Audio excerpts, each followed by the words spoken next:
Hey guys, tonight we're diving into a topic that might make your modern minty fresh mouths feel a little well exposed.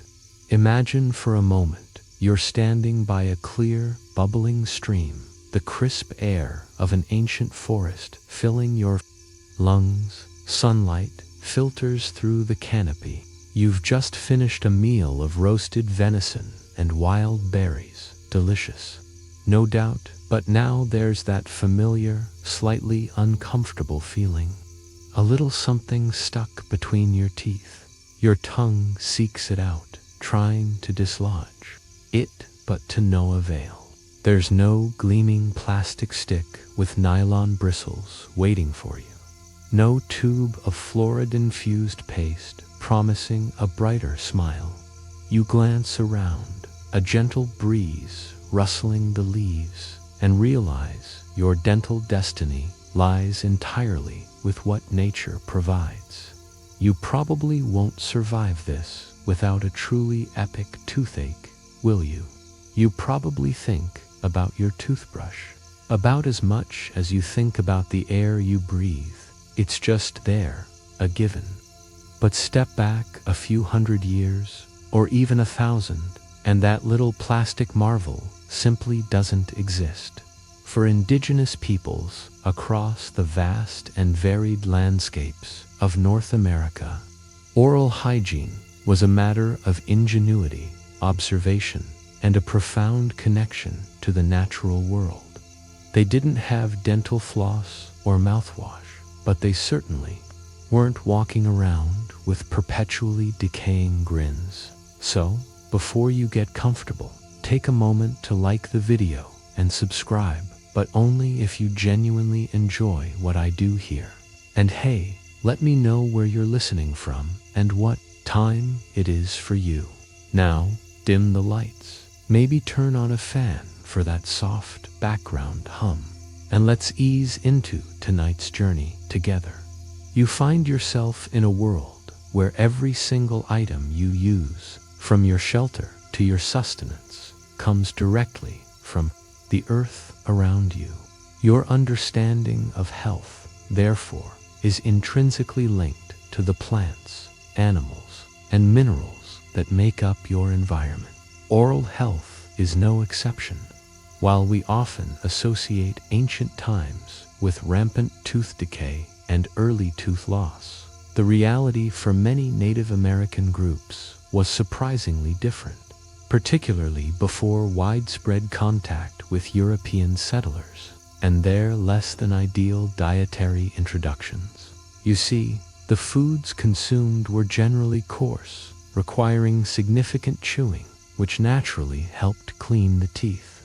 Think about it. Fibrous plants, lean meats, nuts, and seeds. These weren't sticking to your enamel like a sugary candy bar or dissolving your teeth with acidic sodas. This mainstream historical fact often surprises people who assume everyone in the past had terrible teeth. However, even with a relatively healthier diet, food particles still lodged themselves in crevices, and plaque still accumulated. Your ancient self would have quickly realized that proactive cleaning was essential. The motivation wasn't just about preventing pain, but also about maintaining appearance and, in many cultures, ensuring spiritual well-being. A quirky tidbit: some early European explorers actually noted the remarkably good teeth of certain Native American populations, often contrasting them with the much poorer dental health prevalent in Europe at the time, which was already suffering from the effects of refined sugars and less diverse diets. Historians still argue whether this observation was purely biological or somewhat influenced by romanticized notions of the noble savage. Regardless, it highlights that oral hygiene, in some form, was a universal human concern. You just had to be a bit more resourceful about it. So you've settled into this ancient world, and the need for some serious oral intervention is becoming rather pressing. No plastic, no toothpaste, but the forest around you whispers possibilities. Your eyes scan the various trees and shrubs, remembering the wisdom passed down through generations. You know that simply rubbing your finger across your teeth isn't going to cut it, nor is just swishing water. You need something with a bit more character. This is where nature's toothpicks come into play. It's not just about brushing, it's about dislodging. You learn quickly that various fibrous plants and thin, sturdy twigs are perfect for this. Imagine yourself, perhaps after a meal of wild rice and dried fish, carefully selecting a slender twig from a particular type of tree. Not just any twig, mind you, but one known for its pliability and non-toxic properties. You might use a sharp flint blade, or even your teeth if they're up to the task, to strip away the bark at one end, creating a soft, fibrous tip. This isn't a modern toothpick you snap from a dispenser. This is a carefully crafted tool, perhaps, a few inches long, with one end splayed out like a tiny natural brush.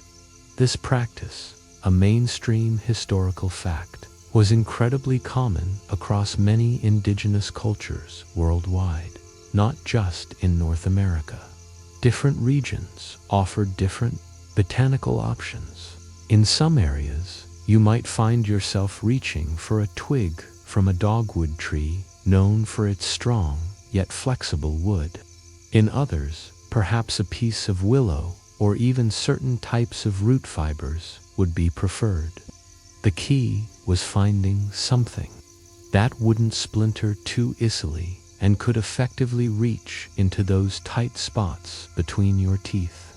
You'd work it gently, teasing out trapped food particles, much like you'd use a modern toothpick, but with the added benefit of the natural fibers providing a slight scrubbing action. Now, you might think, well, that's just a toothpick, not a toothbrush. And you'd be partly right. This is where the quirky tidbit comes in. Some of these toothpicks were also designed for more than just dislodging. They were often selected from plants that had inherent antiseptic or antimicrobial properties. So, while you were prying out that pesky bit of dried meat, you were also, perhaps unknowingly, introducing beneficial compounds into your mouth that could help fight off bacteria. Think of it as a pre-industrial strength mouthwash embedded in your dental tool. It's like finding out your shoelaces also provide Wi-Fi, totally unexpected bonus. Historians still argue whether the primary intention of selecting specific plant materials was purely mechanical cleaning, or if the knowledge of their medicinal properties was equally, if not more, important. Were they aiming for a clean mouth or a disinfected one, or both? The truth, a blend of practical utility and inherited wisdom about the natural world's pharmacy. You simply trusted what your elders taught you, knowing that this particular branch or that specific root held the key to a healthier mouth. And as you meticulously worked away, you'd probably hum a little tune, perhaps a soft, rhythmic chant, as the evening shadows lengthened and the forest settled into its gentle slumber.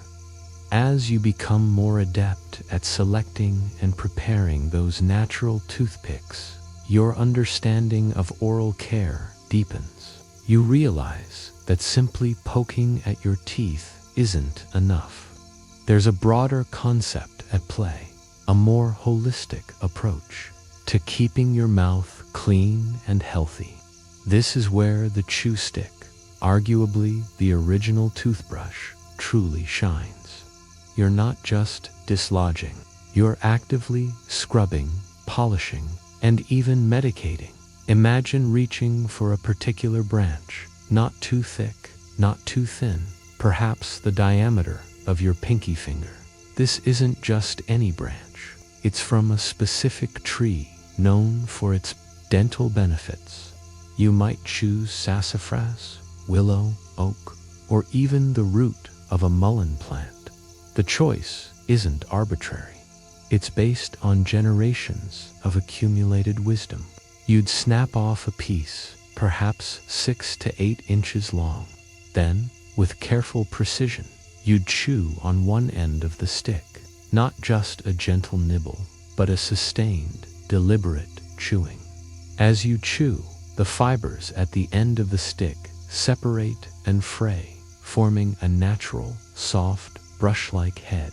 This process is a mainstream historical fact, documented globally and particularly prevalent among Native American communities. The magic of the chew stick isn't just in its mechanical action.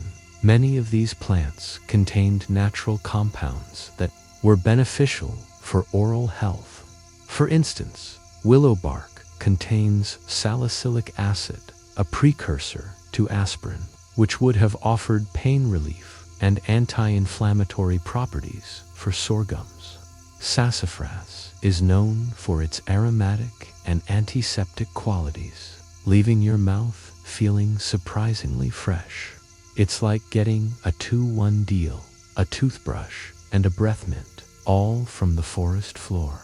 You might even find yourself preferring the slightly bitter taste of the willow to the sickly sweet taste of some modern artificial flavors. Once you got used to it, a quirky tidbit about chew sticks: some historical accounts suggest that the act of preparing and using these sticks was almost ritualistic for some groups, a meditative practice rather than a chore. You wouldn't just haphazardly grab any stick.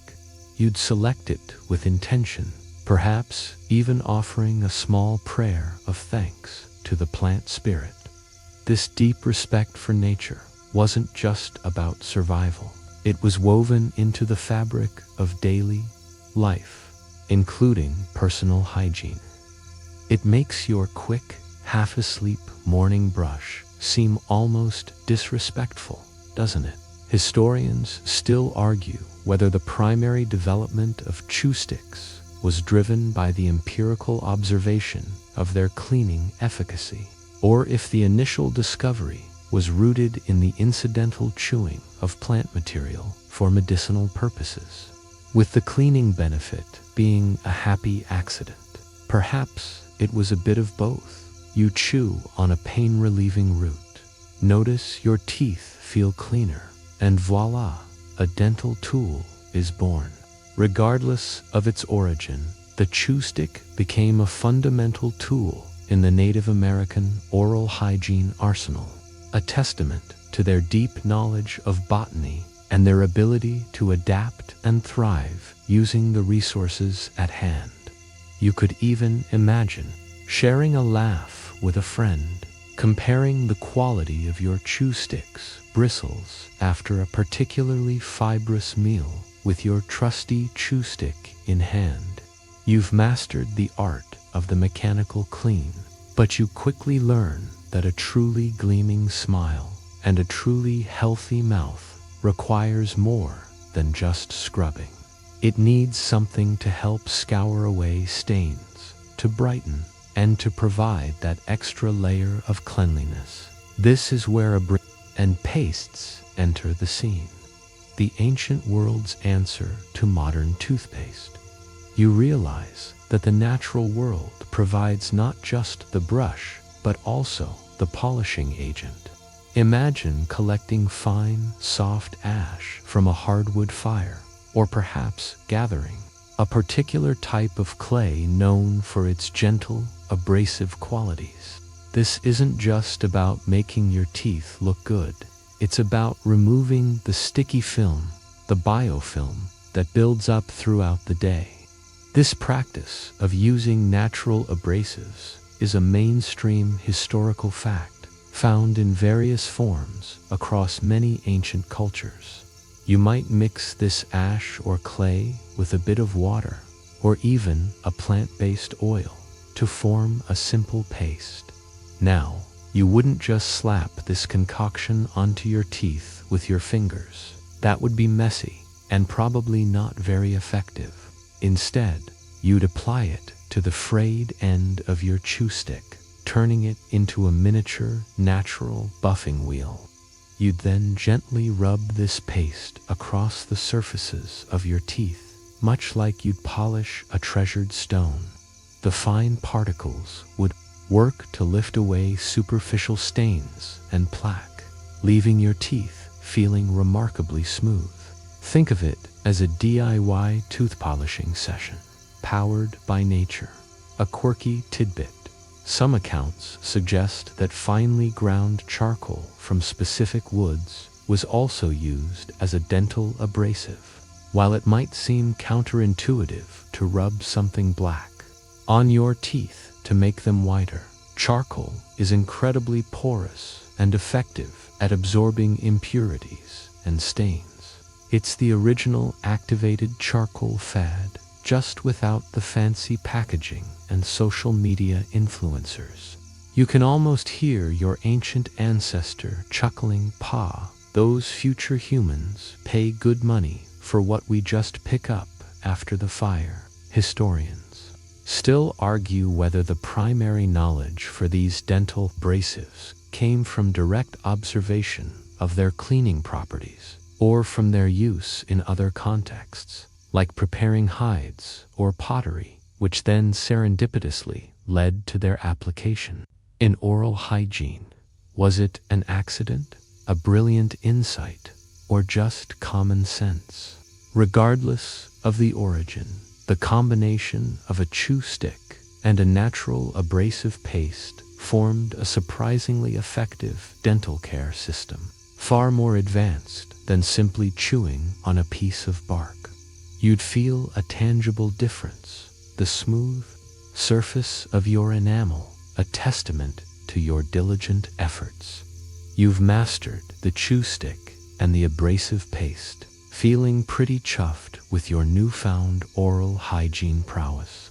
But the ancient world, you quickly realize, offers even more sophisticated solutions than mere mechanical cleaning.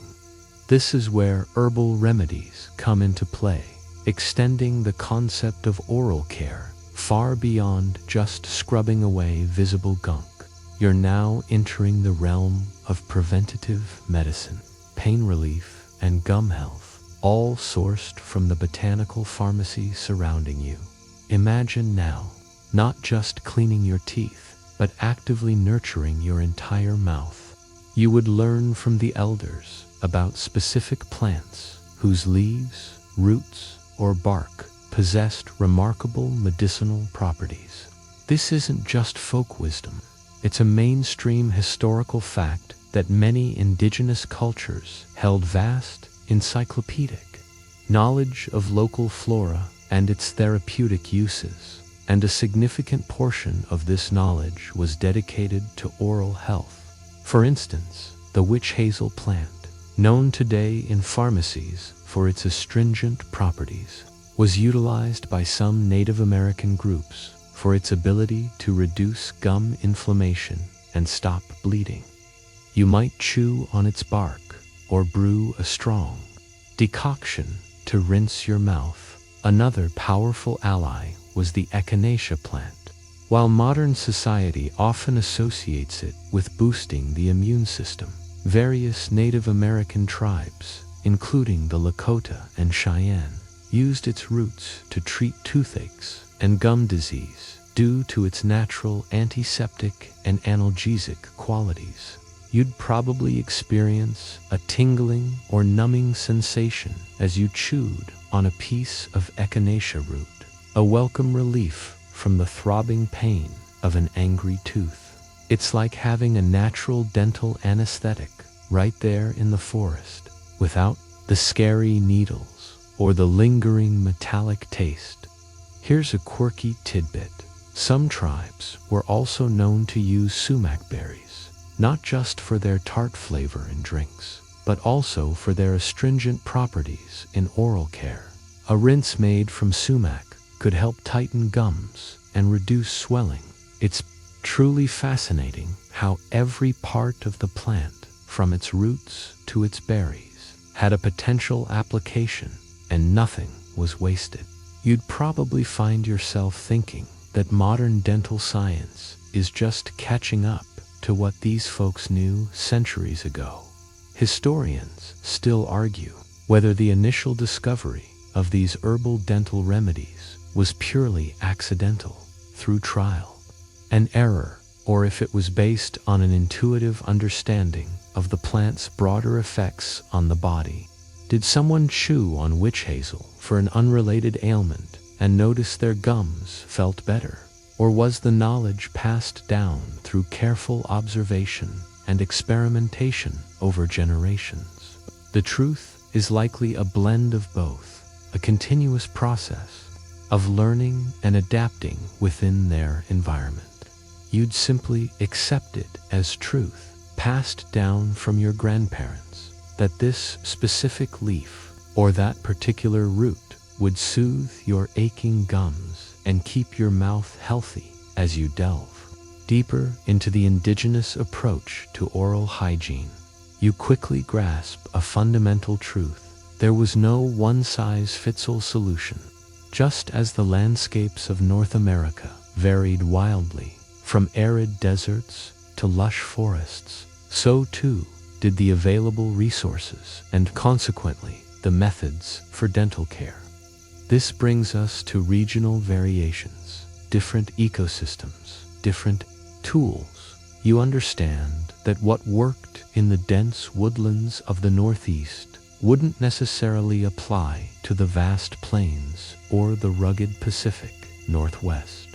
Imagine yourself in the arid Southwest. Here, water is precious and dense forests are scarce. You wouldn't find abundant willow branches or sassafras trees. Instead, you'd turn to the hardy plants that thrive in such conditions.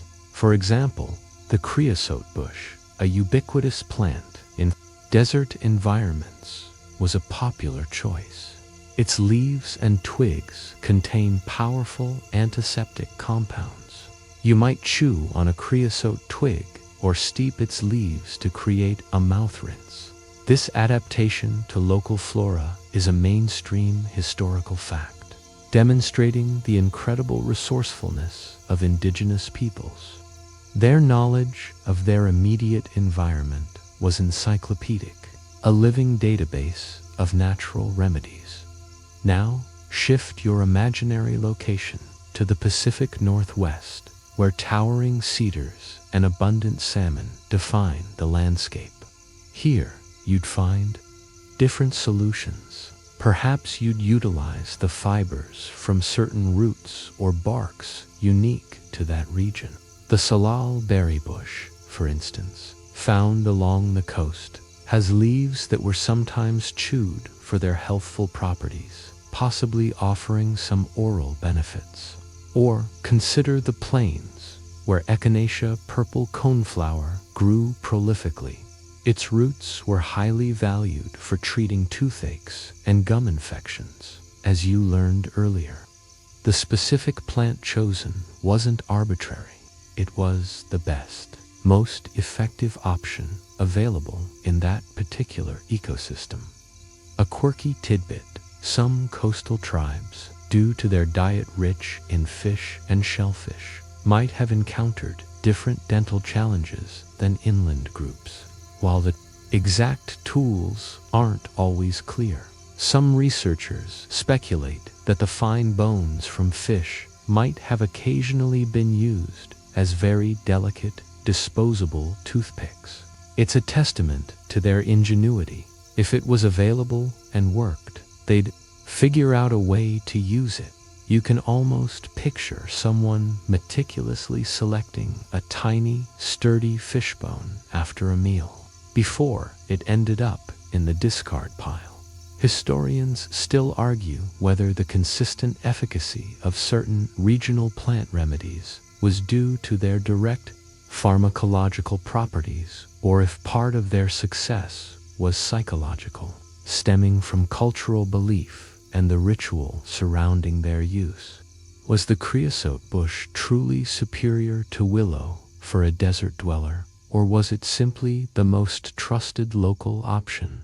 It's likely a complex interplay of both, where centuries of empirical evidence met cultural belief. You knew that your ancestors had used these plants successfully for generations, and that was enough proof for you. As you continue your immersion into ancient life, you begin to understand that oral hygiene wasn't just a physical necessity.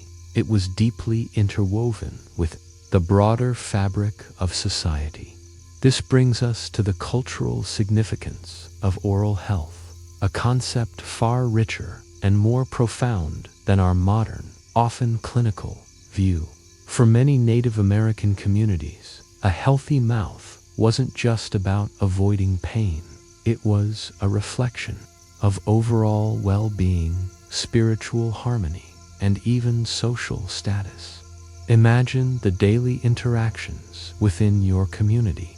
A bright smile, free from decay and strong enough to consume the foods necessary for survival, was a visible sign of health and vitality. This wasn't merely about aesthetics, though that certainly played a role. It was about competence, about being able to participate fully in communal meals, to speak clearly during important councils, and to maintain a strong physical presence. This intrinsic link between oral health and overall wellness is a mainstream historical fact echoing across many indigenous cultures. You would instinctively know that a person with robust teeth was likely a productive member of the community, capable of contributing fully. Beyond the purely practical, there were spiritual dimensions. For some tribes, the body was considered a sacred vessel, and maintaining its health was a form of respect for the Great Spirit or the natural world. A healthy mouth, therefore, was part of this holistic reverence. Certain plants used for oral care might also have had spiritual significance, perhaps believed to carry protective properties or to cleanse not just the body, but also the spirit. You might participate in a ritual where certain herbs were chewed or rinsed, not only for their medicinal benefits, but also to purify your intentions or prepare for a significant event. Here's a quirky tidbit. In some traditions, dreaming about losing teeth was considered an omen, often signifying loss, grief, or even death within the family or community. This highlights just how deeply ingrained the concept of dental health was, extending into the realm of spiritual interpretations and superstitions. It certainly adds a bit more pressure to your daily chew stick routine, doesn't it? Imagine waking up from a dream like that and immediately reaching for your sassafras stick, just in case. Historians still argue whether the emphasis on oral health primarily stemmed from practical necessity, preventing pain and ensuring ability to eat, or from deeply ingrained spiritual and aesthetic values. Was a healthy smile primarily a sign of good health for survival, or was it also a mark of beauty and spiritual purity? It's likely a complex interplay where practical needs, aesthetic appreciation, and spiritual beliefs reinforced each other, creating a strong cultural imperative for maintaining excellent oral hygiene. You would simply understand that caring for your teeth was just as important as caring for your spirit, and both were essential for living a full and meaningful life.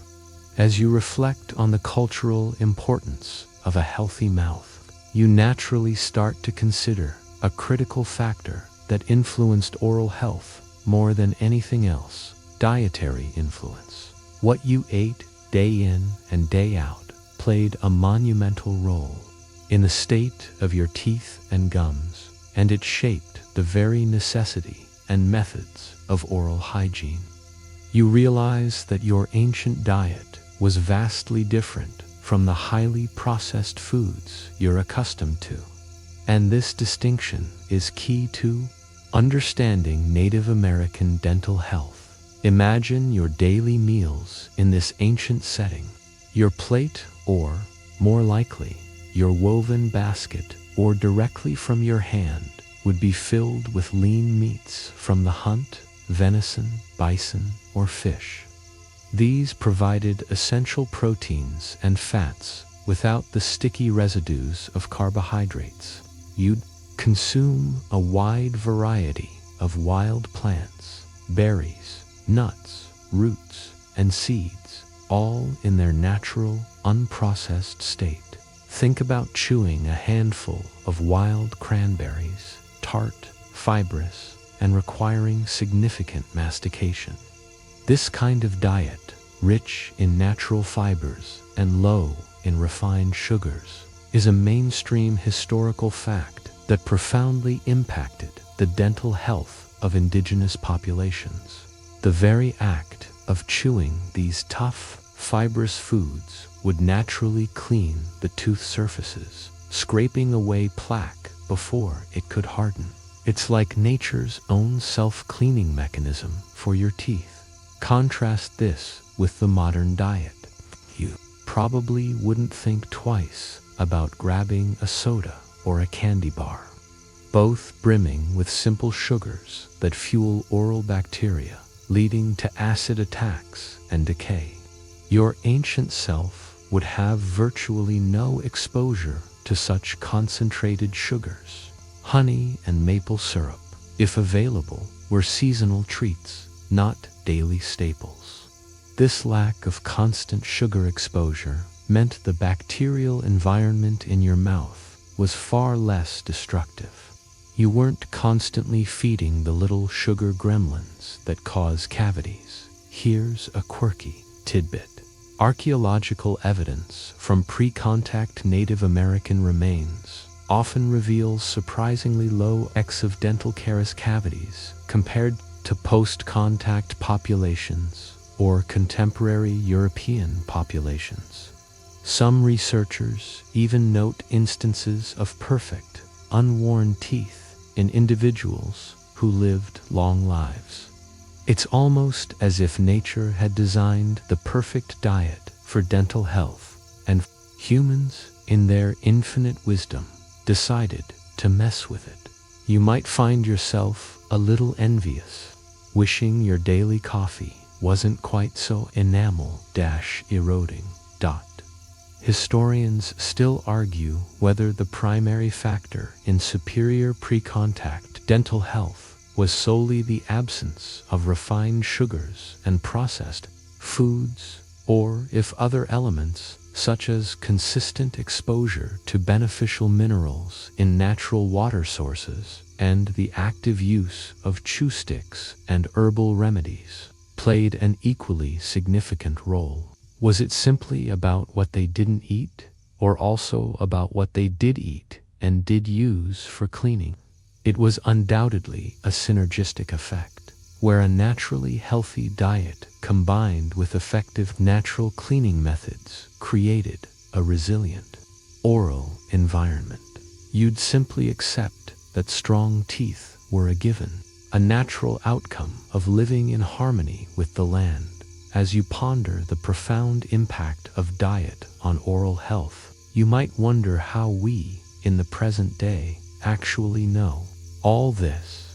After all, there weren't ancient dental records or surveys, right? This is where evidence from archaeology steps in, a fascinating journey into the past through the remains left behind. What survived the passage of centuries provides invaluable clues about ancient dental practices and the overall state of Native American oral health. Imagine an archaeological dig site. You're not looking for plastic toothbrushes, of course. but for something much more subtle.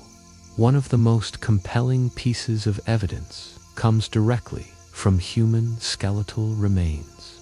Mainstream historical fact, the examination of ancient skulls and mandibles, particularly their teeth, reveals a wealth of information. Paleopathologists, specialists in ancient diseases, meticulously study tooth wear patterns, the presence or absence of cavities, signs of gum disease, and even evidence of abscesses or healed infections. They've found that, generally, pre-contact Native American populations exhibited significantly lower rates of dental caries and malocclusion misaligned teeth compared to post-contact groups or populations that relied heavily on agriculture and later processed foods. This stark contrast highlights the effectiveness of their traditional diets and oral care methods.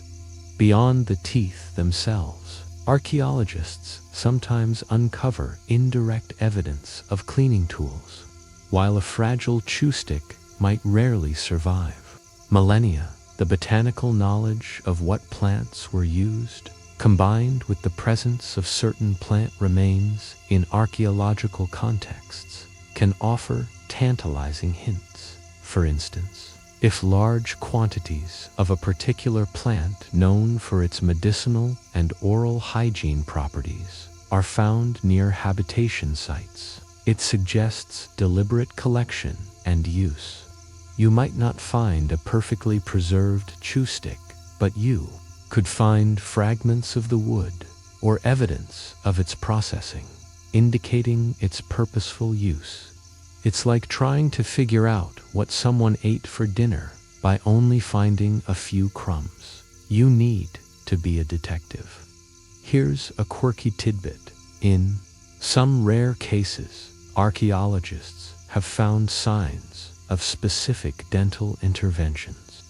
While not dentistry as we know it, there's occasional evidence of attempts to drain abscesses or even rudimentary fillings using natural resins. These instances are rare, but they demonstrate a practical response to severe dental issues.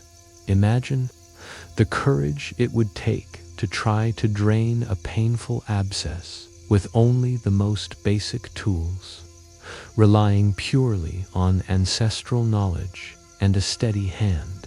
It puts your trip to the modern dentist, with all its numbing agents and high-tech drills, into a whole new perspective.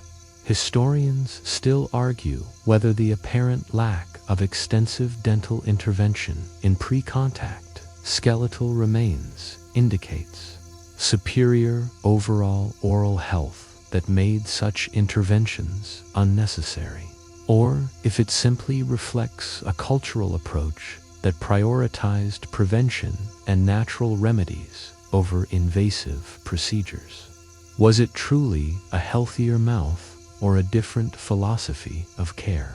It's likely a combination, where effective prevention minimized the need for extreme measures, and when issues did arise, natural remedies were the first line of defense. You would trust the wisdom of your ancestors, knowing that the health of your teeth was a tangible connection to the past. Having explored the tangible evidence of ancient oral health, you start to connect the dots in a profound way. It becomes clear that the focus wasn't merely on the mouth as an isolated entity, but rather as an integral part of the entire body. This brings us to the concept of holistic health, the idea that oral well-being was inextricably linked to overall wellness in Native American traditions. You realize that a toothache wasn't just a toothache. It was a symptom, a signal that something deeper might be out of balance. Imagine the traditional healer in your community. They wouldn't just look at your inflamed gum. They would consider your diet, your sleep, your emotional state, and your connection to the spiritual world. This holistic approach is a mainstream Historical fact, fundamental to indigenous healing practices worldwide. For them, the body was an interconnected system, and treating one part in isolation made little sense. So, if you came to them with a persistent toothache, they might not only offer you a pain-relieving herb for your mouth, but also suggest dietary changes, or even a ceremony to restore spiritual equilibrium. It's like your mouth was a tiny, sensitive barometer for your entire well-being. Consider the role of nutrition, which we touched upon earlier. A diet rich in natural, unprocessed foods not only prevented cavities, but also ensured a robust immune system. A strong immune system, in turn, meant your body was better equipped to fight off oral infections, reducing the severity and frequency of gum disease and abscesses. You wouldn't think of it as eating for your teeth. You'd simply be eating for life, and your teeth would naturally benefit. It's almost like they had the ultimate cheat code for health, without even realizing it was a cheat code. Here's a quirky tidbit. Some indigenous healing traditions incorporate the belief that certain illnesses, including those manifesting in the mouth, could be caused by spiritual imbalances or disruptions in harmony with nature. Therefore, the remedy might involve not just physical treatments, but also prayers, ceremonies, or purification rituals alongside the chew sticks and herbal rinses. You might find yourself participating in a purification sweat lodge, with the belief that cleansing your spirit would also help alleviate your physical ailment, including that pesky, throbbing tooth. Historians still argue whether the holistic approach to oral health was a deliberate philosophical choice or a practical outcome of limited, specialized medical knowledge, forcing healers to consider the entire individual. Was it a conscious worldview, or simply the most effective way to treat symptoms with the tools available? It was likely both, a deeply held philosophical belief in interconnectedness, reinforced by generations of empirical observation that confirmed the effectiveness of treating the whole person. You'd understand instinctively that your mouth was a window to your overall health, a concept that modern medicine is only now beginning to fully appreciate. As you continue to embrace this holistic view of well-being, the inevitable question arises: what happened when prevention failed? Even with the healthiest diet and the most diligent use of chew sticks and herbal rinses, sometimes pain strikes. This brings us to pain and prevention, how Native Americans managed ailments when a tooth decided to act up. You realize that while prevention was key, remedies for active discomfort were equally vital. Imagine a sudden, throbbing pain in your jaw, perhaps from a cracked tooth or a deep infection. This wasn't a minor inconvenience. It could incapacitate you, making eating difficult and sleep impossible. The immediate goal was pain relief. This reliance on natural analgesics and anti-inflammatories is a mainstream historical fact. You would turn to specific plants known for their pain-dulling properties. We've touched on willow bark for its salicylic acid, but other plants were also crucial. For instance, the prickly ash, also known as toothache tree, was highly valued. Chewing on its bark or roots would create a numbing sensation, almost like a natural Novocaine, bringing much-needed respite. You can almost feel the tingling sensation on your tongue as you imagine chewing on that bark, desperately seeking relief. Beyond immediate pain, there was the knowledge of how to prevent an ailment from worsening. If an infection was suspected, certain plants with strong antiseptic or antibiotic-like properties would be employed.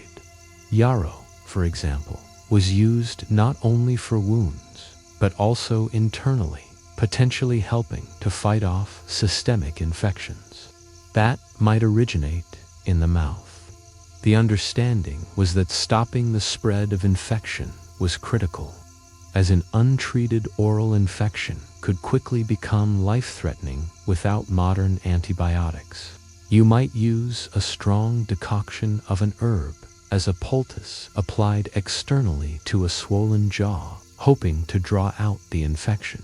Here's a quirky tidbit. Some tribes utilized a form of what we might call topical anesthesia by applying certain crushed insects or their secretions to an aching tooth. While perhaps not the most appealing thought, this highlights the extreme lengths and ingenious, if sometimes alarming, methods employed when natural plant remedies weren't sufficient, or when the pain was simply unbearable. You probably wouldn't sign up for that treatment if you had a choice, would you? It definitely makes a visit to the modern dental office seem like a spa day. Historians still argue whether the effectiveness of some of these more extreme remedies was purely pharmacological, or if the psychological aspect of belief in the healer and the ritual played a significant role in pain perception. Was the insect secretion truly potent, or did the belief that it would work make the pain more bearable? It was likely a combination of both, where powerful natural compounds were delivered within a context of deep cultural belief and expectation of healing. You would trust the wisdom of your elders implicitly, knowing they possessed the knowledge to alleviate even the most excruciating pain. As you've delved into the ingenious methods of Native American oral hygiene, a natural question arises in your mind. How did these practices compare to what other cultures were doing around the same time? You realize that humans across the globe, regardless of their location, faced similar challenges in maintaining oral health. This brings us to comparison to other cultures, exploring global parallels in ancient dental care. Imagine yourself standing on the global stage of ancient hygiene. You'd find fascinating similarities. For instance, the use of chew sticks is a mainstream historical fact that wasn't exclusive to Native Americans. Ancient Egyptians, Babylonians, and even some Roman populations used similar twig-based tools, often derived from aromatic trees like the areca tree, Salvadora persica, which is still used today in parts of the Middle East as a miswak or seal. These ancient toothbrushes often had the same dual function, mechanical cleaning and the delivery of beneficial plant compounds. It's almost as if early humans across continents had a collective aha moment about the usefulness of a good stick. Consider the use of abrasives. You've learned about Native Americans using ash and clay. Similarly, ancient Romans sometimes used a concoction of ground bones, eggshells, or oyster shells mixed with honey. The Chinese developed early toothpastes using ginseng and mint. Even the use of urine as a mouthwash, particularly in ancient Rome, was believed to have a whitening effect due to its ammonia content, though you'd probably rather stick to sassafras, wouldn't you? This global experimentation highlights a universal human drive for clean teeth and fresh breath, even if the methods varied wildly. Here's a quirky tidbit. While Native American cultures generally focused on prevention and natural remedies, some ancient civilizations, particularly in Mesoamerica, actually practiced forms of elaborate dental modification. The Mayans, for example, were known for intricate dental inlays, embedding precious stones like jade and turquoise into their teeth purely for aesthetic and symbolic reasons. This wasn't about hygiene, but about showing off your status. Imagine explaining your simple chew stick to someone with a dazzling jade-studded grin. Quite the contrast. Historians still argue whether the similarities in basic oral hygiene practices across disparate cultures arose from independent invention, driven by universal human needs and available natural resources, or if there were some very early, almost imperceptible forms of cultural diffusion. Did everyone just figure it out on their own? Or was there some ancient whisper of knowledge that traveled the trade routes? It's likely a mix of both, demonstrating the powerful influence of local environment on innovation, coupled with the fundamental human drive for well-being.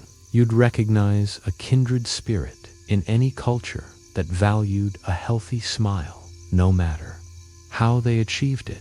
Having explored the universal human quest for oral health, you arrive at a pivotal moment in the story of Native American dental care, the impact of colonial contact.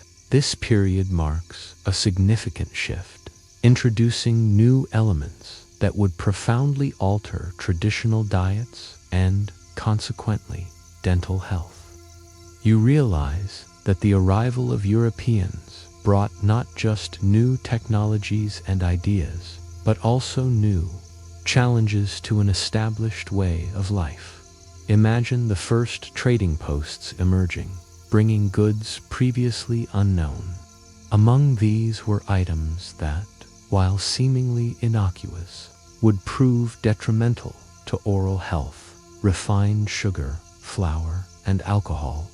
These rapidly became integrated into some Native American diets, replacing traditional fibrous foods. This dietary shift is a mainstream historical fact, well documented in anthropological and historical records.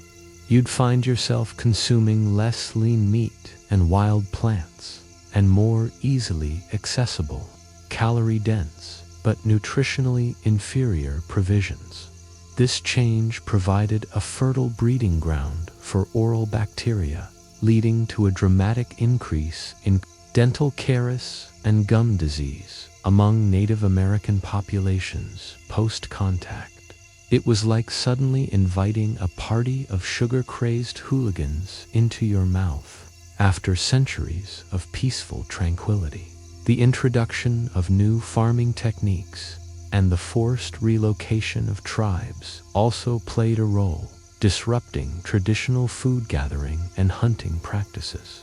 When communities were confined to reservations, their access to the diverse array of wild plants and game that had sustained their healthy diets for millennia was severely limited. They became more dependent on government rations, which often consisted of precisely those processed foods high in sugar and simple carbohydrates. You'd find yourself longing for the taste of fresh berries and venison, but settling for flour and lard. Here's a quirky tidbit. Some early accounts from missionaries and settlers actually describe a visible decline in dental health in Native American communities over just a few generations after sustained contact. They noted a rise in toothaches and tooth loss, directly correlating it with the adoption of European foods. It's almost as if you could visually track the destruction of ancestral diets in the very teeth of the people. You can imagine the elders shaking their heads, lamenting the sweet sickness that afflicted the younger generation's mouths. Historians still argue whether the primary cause of this dental decline was solely the change in diet, or if other factors like increased stress from displacement, exposure to new diseases, and a disruption of traditional healing practices also contributed significantly.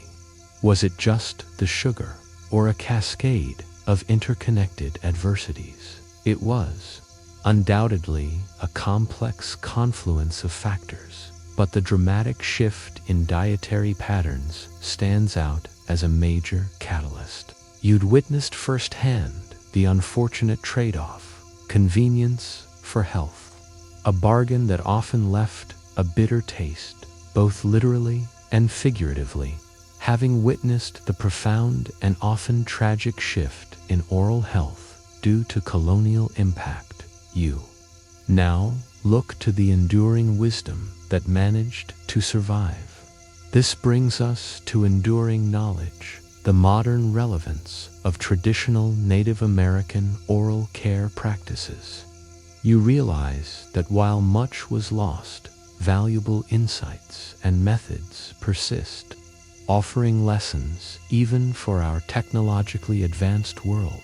Imagine your dentist, perhaps a forward-thinking one, suggesting a natural mouth rinse instead of a harsh chemical one, or a nutritionist recommending a diet rich in whole, unprocessed foods for overall health, including your teeth. These ideas, while framed in modern scientific terms, echo the principles long understood by indigenous peoples. The emphasis on prevention, the use of naturally occurring antibacterial and anti-inflammatory plants, and the understanding of diet's crucial role are all mainstream historical facts that find resonance in contemporary natural health movements. You might even find products on health food store shelves today, like activated charcoal toothpaste or essential oil mouthwashes, that are essentially commercialized divins of ancient remedies. It's almost like the past is reaching out to give us a friendly, if slightly ironic, nudge. The renewed interest in traditional ecological knowledge tech among ethnobotanists and medical researchers is a testament to this enduring wisdom. Scientists are actively studying plants historically used by Native Americans for oral care, hoping to identify new compounds for pharmaceuticals or natural health products. This validation by modern science often confirms what indigenous healers knew for centuries through observation and experience. You might hear a scientist excitedly describing a newly isolated compound from a plant, not realizing that the local tribe has been using that plant for toothaches for generations. Here's a quirky tidbit. Some contemporary Native American communities are actively revitalizing traditional foodways and health practices, including oral hygiene. This isn't just about nostalgia. It's about addressing disproportionately high rates of diabetes and dental issues that continue to plague indigenous populations, often a legacy of colonial dietary changes. These efforts involve reintroducing traditional foods and teaching younger generations about the plants their ancestors used for health. It's like a quiet revolution, bringing ancient wisdom back to solve modern problems, one healthy tooth at a time. Historians still argue whether the resurgence of interest in traditional practices is primarily driven by a desire for cultural preservation and identity, or by the demonstrable health benefits that these practices offer in addressing contemporary health disparities. Is it about heritage or efficacy, or both? It's undoubtedly a powerful combination, where the act of reclaiming cultural heritage simultaneously offers tangible pathways to improved health and well-being. You would feel a sense of quiet pride, knowing that the wisdom passed down through your ancestors holds valuable lessons for everyone, lessons that are finally being heard again. You've traveled through time, from the ingenious chew sticks to the challenges of colonial contact, and finally to the enduring relevance of ancient wisdom. As our journey through Native American oral hygiene draws to a close, you're left with a powerful understanding, a legacy of wellness that offers profound lessons for us all. This isn't just a historical footnote.